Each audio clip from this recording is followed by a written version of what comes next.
Okay, we are going to take a trip back to matrix transformations. If you remember way back in Chapter 1, Section 8, we introduced the idea of matrix transformations. And we're going to look at some specific matrix transformations, actually matrix operators in 2 and 3 space. And so let's just jump into it. We want to look at this first operator. This operates in 2 space. Remember, we've talked about a transformation or an operator. The domain is 2 space, and what? The codomain is 2 space. So we are mapping from 2 space to 2 space. So points, think about points in the plane, mapping them to points in the plane. And the particular one I want to find out is the one that performs a reflection about the x-axis. I want to find the standard matrix for that. If you remember, the matrix transformations were calculated by multiplying the input vector by a matrix. They're called the standard matrix. That's why they were called matrix transformations. So let's take a look at this point in the xy plane. It has coordinates, let's say x comma y. Right? If I do a reflection in the x-axis, right, in the x-axis, this is the x-axis. What does that mean? Remember how we do that? It's sort of the mirror image. If I come down here, whatever this y height is, and then I go down, so I'm down here at what's this point now? This is going to be what? That point's going to be x comma what? Negative y, right? Negative y. So there's the sort of mirror image, the same depth there that we have. Okay, so how do we find the standard matrix for this operation? Okay, I'm going to show you 2 ways of doing that. Number 1, I'm going to let W1 and W2 be the output vector, if you will, for this, the codomain vector, right? W1 comma W2. And so from this, obviously I want W1 to be equal to x, right? But I'm going to write this as, I want it to be equal to 1x, right, plus 0y. And you say, that's pretty dumb. Why would I write that? It's just W1 is equal to x. Why would I write all that? Well, you'll see why in a minute. What's W2? W2 is equal to negative y. And the way I'm going to write that is 0x plus a negative 1 times y. You say, well, that's dumb. Just write it as negative y. 0 times anything is 0. But you see, I've got it written in this form so I see the system of equations so that I can write it out in matrix form, right? So this can be the vector W, which is W1, W2. And then this is going to equal what? This part right here is AX, right? And X is equal to the XY. And what is A? It's just the coefficients. You see the coefficients. That's why I wrote them out. 1, 0, and 0, negative 1. Right? This is the standard, what we call again the standard matrix for the transformation.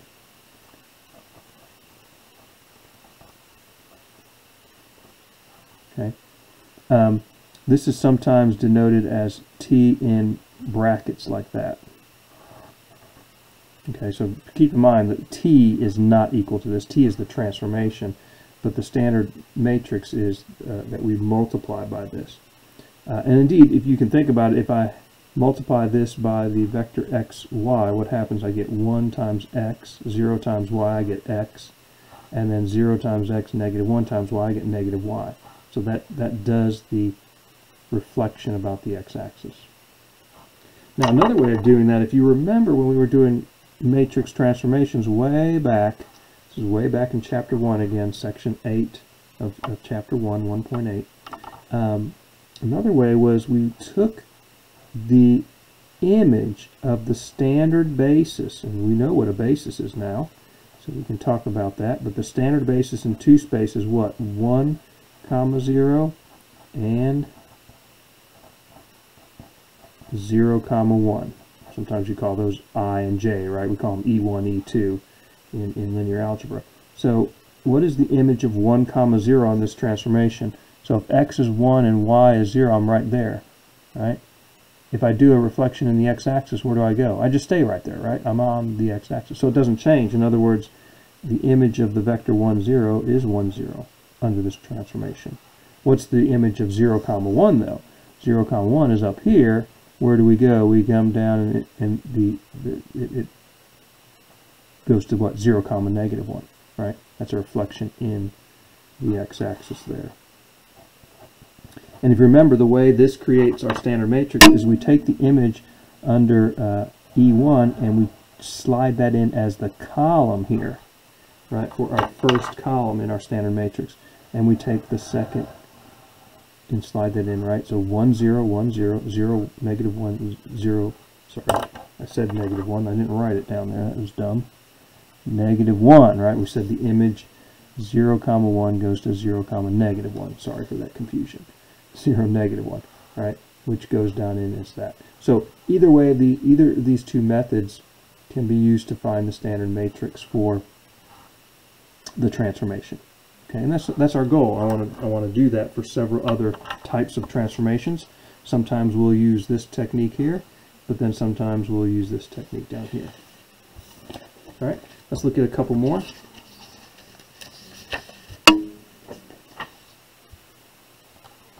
Let's do a reflection about the line y equals x.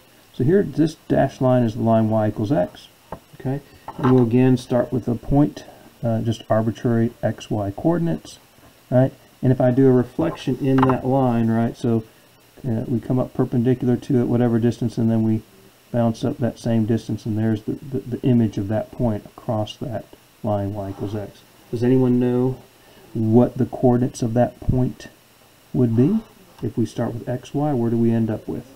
Some of you know. Yeah, y, comma, x. If you said that, way to go. Give yourself a piece of cake. That's great. All right, we just swap the xy coordinates if we do a reflection in the line y equals x. That's another reason why inverse functions, right, are reflections of each other in the line y equals x, because they just change the order, right? Input becomes output. Okay, and so if I think about that as being my W1, W2, right, then W1 is y. W1 is y, or 0x plus 1y. W2 is x, or 1x plus 0y. And so do you see what my standard matrix for T is? We'll write it that way. As I said, that's the way we usually write the standard matrix for the transformation. Look at the coefficients in here. 2 by 2 matrix, 0, 1, 1, 0. Okay. That's going to do that. So if I want to reflect any points, any vectors, points, same thing. So when we see these points, again, remember they're vectors. We think of the vector with initial point at the origin and coming out to that point. There's the vector. Okay, so same thing as points, essentially the terminal point of the vector. So if we want to reflect those vectors or points about the line y equals x, then we just simply multiply by this matrix. Let's do one that does an orthogonal projection onto the y-axis, So here's my point, x comma y. If I do an orthogonal projection, that means here's the y-axis. I'm going to come over in such a way horizontally, right? So this is 90 degrees here, and we're going to come to that point right there on the y-axis. What is the coordinates of that point then? Well, x has gone to 0, y is still the same. So there's the transformation, right? Okay. Let me find the standard matrix by seeing what happens to the standard basis under this transformation, right? So let's look first of all E1, which is the vector 1, 0. Where is that going to go? So if I'm at 1, 0 right here, where am I going to go? If I project orthogonally onto the y-axis, I'm going to go right to there. Right, project right to there, which is what? 0, 0. So remember, that slides in as the first column. Okay. And then what's T of 0, 1, the other vector in our standard basis for 2 space? 0, 1. Well, if I'm at 0, 1, I'm already on the y-axis. The projection is equal to 0, 1. And that gets me, there's my standard matrix for the orthogonal projection, right? Orthogonal projection onto the y-axis.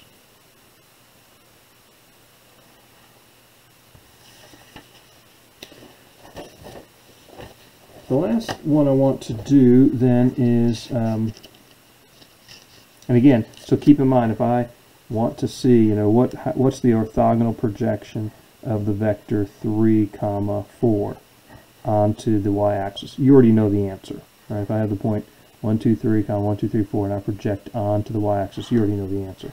But this says I can simply take this matrix here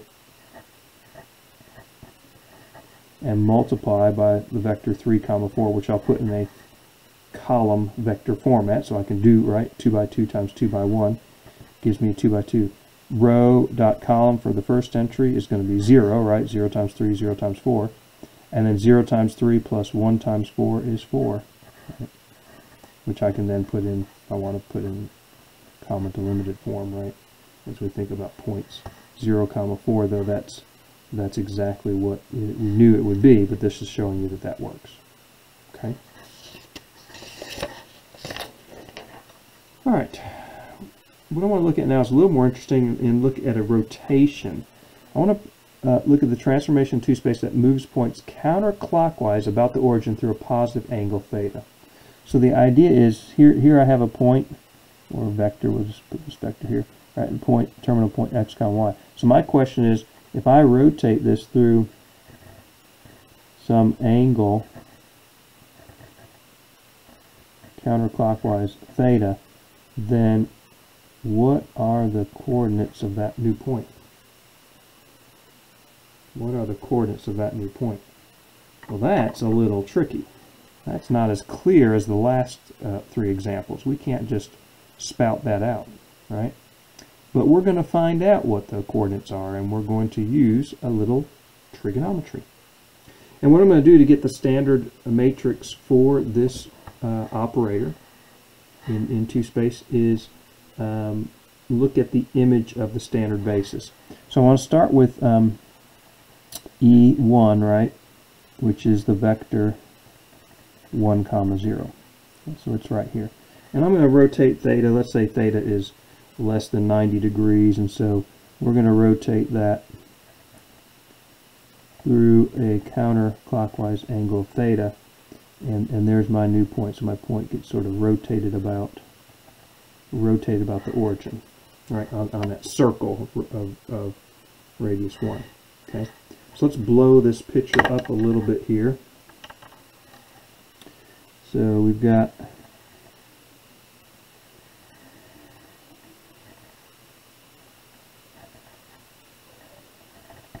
so here's the origin, right, and there's the point 1, 0, and we rotate that point up to there. I think I must circle a little bit better there. Okay, so we rotate that point up to there. Okay, so now from this point, what I want to do is drop down a line perpendicular here.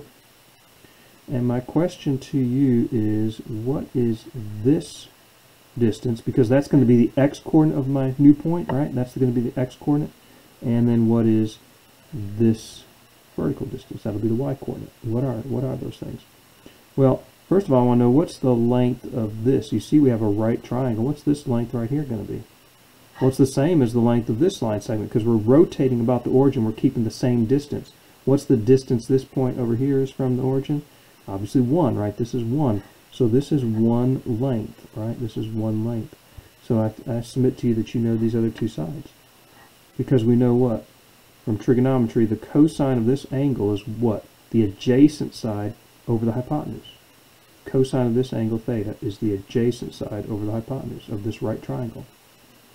But the adjacent side is 1, so cosine theta is the adjacent side over 1, or just the adjacent side. So cosine theta is the adjacent side. That's cosine of theta. Right? In fact, you knew that, right? The points on, this is a point on the unit circle, right? This circle goes all the way around if we want to think about it that way. Radius 1, the x-coordinate of those points are what? Cosine, this central angle. You know that from trigonometry. This is obviously going to be sine of theta, right? Because opposite sine of theta is opposite of our hypotenuse. Okay, so that tells me that's the coordinates of this new point. X coordinate cosine theta, y coordinate sine theta. Okay. Remember what we do with the image of the first vector in the standard basis for 2-space? We slide that into the first column. So let's bring that up here. So it's cosine theta, sine theta. Here's my first column. And now I need to get the second column. So now we look at the vector E2 here. And again, we're going to rotate it through some angle theta, same angle theta, and we're going to get to that point. So the question is, again, what are the coordinates of this new point? Well, again, I'll blow this up down here so you can sort of see it a little bit better. So there's the point 0, 1 up here, and there's the origin, and we're going to rotate it. Whoops.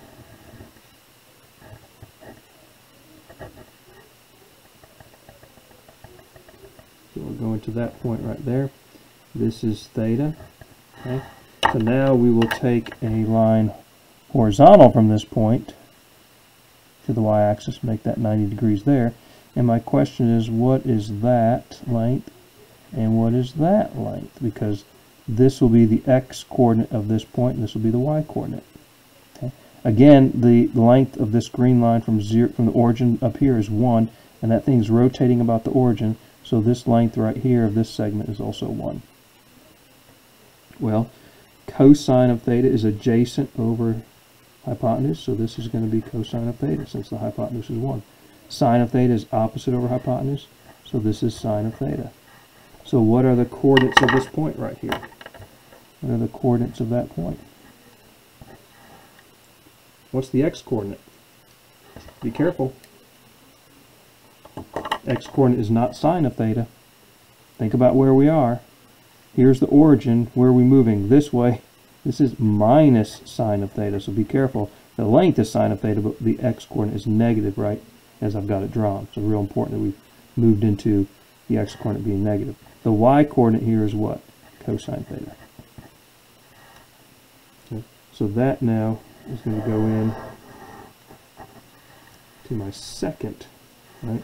Negative sine theta, cosine theta. Negative sine theta, cosine theta. So negative sine theta, cosine theta. And this is the standard matrix. Okay. The book will sometimes call this R subscript theta, the standard matrix for the rotation of angle theta, counterclockwise angle about the origin. Okay, so that one was a little more involved, but there's the standard matrix. Now, of course, it depends on the value of theta then, right, what these values are. So, for example, let's find the image of the vector 1, 1 under a rotation of pi over 3 or 60 degrees about the origin. So first of all, what's the standard matrix, right? So we're going to recopy down what we did up here. Cosine theta minus sine theta, cosine theta, except I'm going to plug in, what, 60 degrees for cosine of theta. So cosine 60 degrees minus sine, negative sine 60 degrees rather, and then sine of 60 degrees, cosine 60 degrees, pi over 3. Cosine of 60 degrees is 1/2. Sine of 60 degrees is square root of 3 over 2, so this is negative square root of 3 over 2. Sine of 60 degrees, cosine of 60 degrees.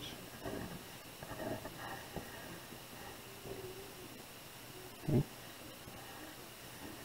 Now we want to actually find the image of 1, 1. So find the image under this transformation. So let's do that now. So I want to input to this operator 1, 1. How do I find the output? What's the output?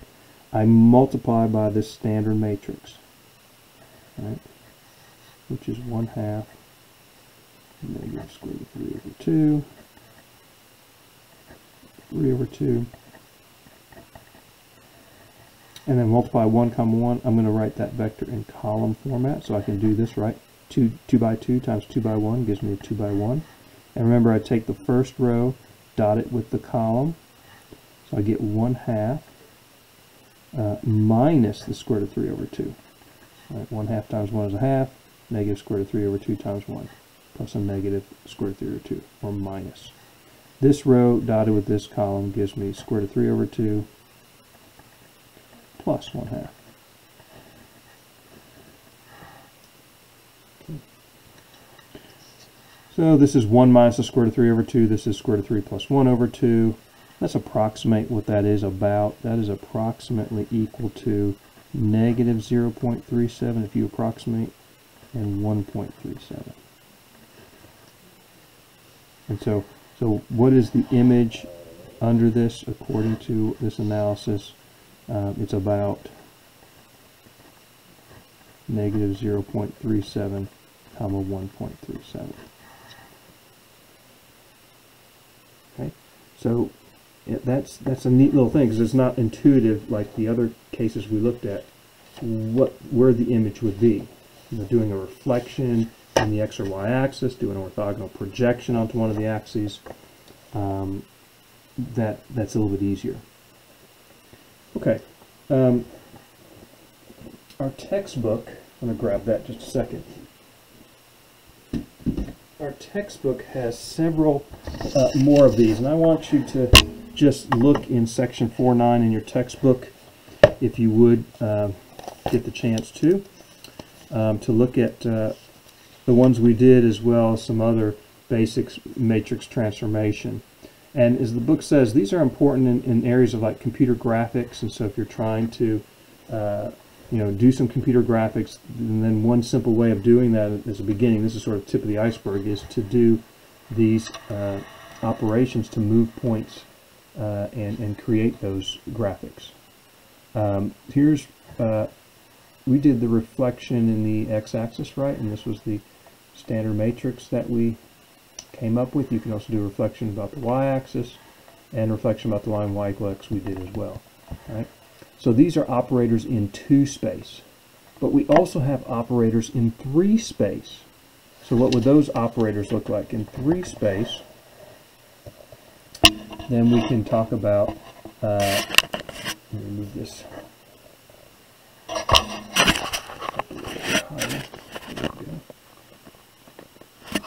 So we can talk about operators in 3 space, reflections about the xy plane, and notice about the xy plane, right? The z coordinate goes from positive z to negative z, right? The x and y coordinates stay the same. We project through that xy plane, and again, they're using the method of finding the standard matrix by seeing the image of the standard basis. In 3 space, the standard basis is E1, E2, E3, or what you know is IJK, right? 1, 0, 0. 0, 1, 0, 0, 0, 1. And then they form the columns of the corresponding standard matrix. Reflections about the xz plane and reflections about the yz plane. Orthogonal projections. We did orthogonal projection onto the y-axis. Here's the x-axis, right? Standard matrix is over here. In 3 space, you have the corresponding orthogonal projections onto the coordinate planes. Orthogonal projection onto the xy plane, right? The point xyz goes to what? xy0. And there's the standard matrix for it. So the projections onto the other coordinate planes as well, the yxz and the yz plane. Right. Then we did the rotation, right? The rotation is down here, and as I said, this is the book's symbol for rotation matrix in that case. So we have that, but we also have rotations not just in 2 space, but in 3 space. In 3 space, we are rotating about the coordinate axes. And the sense of counterclockwise is as you're looking, if we're doing counterclockwise rotation about the x-axis, that means you are way, you're at infinity on the x-axis looking towards the origin, and then as you're looking that way, we're talking about counterclockwise rotation. Okay. Similarly, you have counterclockwise rotation about the positive y-axis through the angle theta, and counterclockwise rotation about the positive z-axis, and there's the corresponding standard matrices for those. Okay. If you want to do arbitrary rotations about a unit vector, basically any arbitrary line, it gets a lot more complicated. I'll just show you this little picture here, down here. Well, real important, good application of talking about rotations in x, y, and z axis, because those correspond to aircraft's pitch, roll, and yaw motions. But here's for completeness. This is pretty complicated here. If you're doing a rotation about a line which has a unit vector, right, with in 3 space ABC, very complicated situation. But we're keeping it simple here. But I'm saying you could do much more complicated things. One more thing I want to talk about are contractions and dilations. So contraction is simply right, that you are contracting towards the origin, right? So here we are, x, y, we contract towards the origin. The way that we do that, we simply are going to multiply by k, right, a vector, scalar multiple of a vector. We're going to scale it down. Dilations or expansions, right? Dilations, we go away from the x-axis. Everything expands away from the x-axis.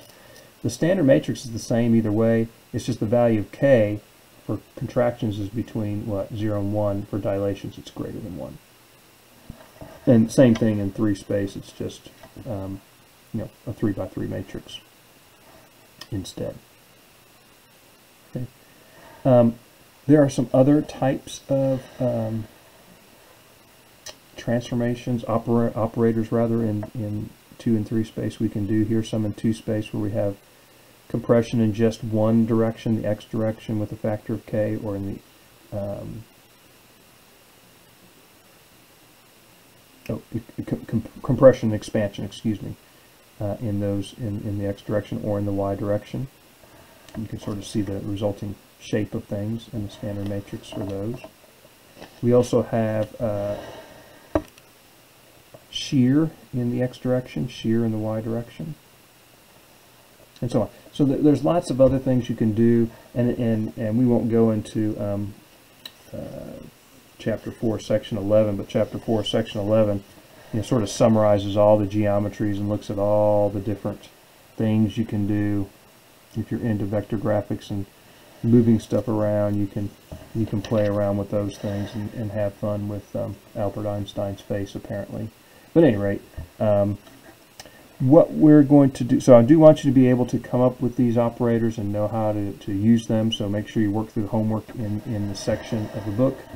In the next video, we're going to take a look at some operations involving matrix transformations.